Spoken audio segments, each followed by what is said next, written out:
when I'm reminded of a story that was just so fantastical, it's like, oh my gosh, of course I have to share this one because I'm unashamed of my past and what I've been brought from and out of. So, why not put it on blast? So back in the heyday, we're talking young, okay? This was when I was like 19 to 23 years old, quite some time ago in history. My job was at a strip club. And I heard the audible voice of God one day, and it was like, you need to leave now. And I started projectile vomiting, like front and center, and nobody was comfortable because basically I did not know what was overtaking my system, spirit, soul, body, any of it. And I didn't really feel I was ready to relinquish making all this money either. And I had basically no identity. So I needed to make sure that I held on to this just to earn a few more bucks so that I could leave, when I was ready. And as it turned out, it was about 2:30. I have no gas. I also have no phone because it's pre-cell phone.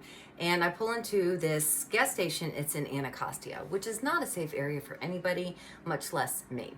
So I'm trying to pump the gas. It's not working. I go to the storefront. It's got bars on the windows. This little Asian guy is like, forget about it. We're closed. Go home. And I'm thinking, I don't know that I'm going to make it home.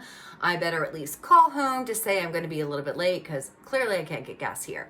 I'm in the phone booth, filling it up with quarters. I'm trying to call the boyfriend back at the place. And a car pulls up, and these 5 huge hawking guys get out and surround the phone booth, start shaking it.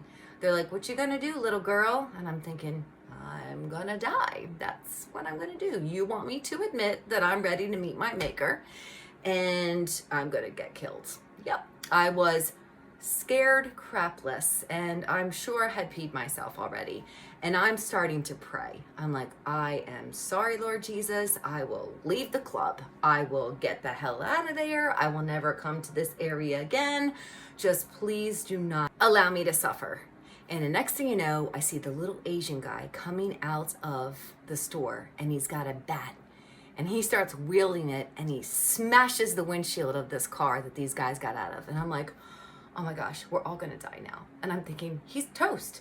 And he's like, get the hell out of here. And I'm like, but what about you? And he's like, now go. And I'm thinking, oh my gosh, it's like I'm in a movie. And I feel like I'm going like a slow, like the Bionic Man or the woman, and it's like, but I get in the car and I'm like sobbing, but I'm flooring it and I'm speeding and I don't know where I'm at. So I take the next exit and I park at like another gas station, and I'm just sitting there and I'm like, wow, this may have been another attempt for the Lord to show me that he's protecting me. I wonder if I should leave the club. So as it turns out, I indeed got some gas there. And when I made it home, I wasn't the same. I wasn't the same because God intervened for me. He did for me what I couldn't do for myself. I was hopeless fighting against those 5 giants. I had nobody to come to my aid except for this guy who didn't even have to. I didn't even have to worry about him because he was so fierce. I knew that literally he was going to be completely okay. And so was I. Because I saw God fight for me in a way, in the midst of what I was doing and the way I was living, I wasn't being rewarded for that. I was just being taken care of because I was his daughter. It wasn't, if you're good, then I deem you good, therefore you're worthy. And in fact, I felt that I was very bad and that bad things should happen to me. But the fact that I got out of this bad predicament without having to do anything, but he did it for me, it rocked my world. And yes, I'm happy to say that after 9 more months, I finally left. But when I did, I took many other strippers with me because I had shared with them that story and many more about how he transformed me even in the midst of suffering and in looking like I wasn't living a good life because he knew my heart.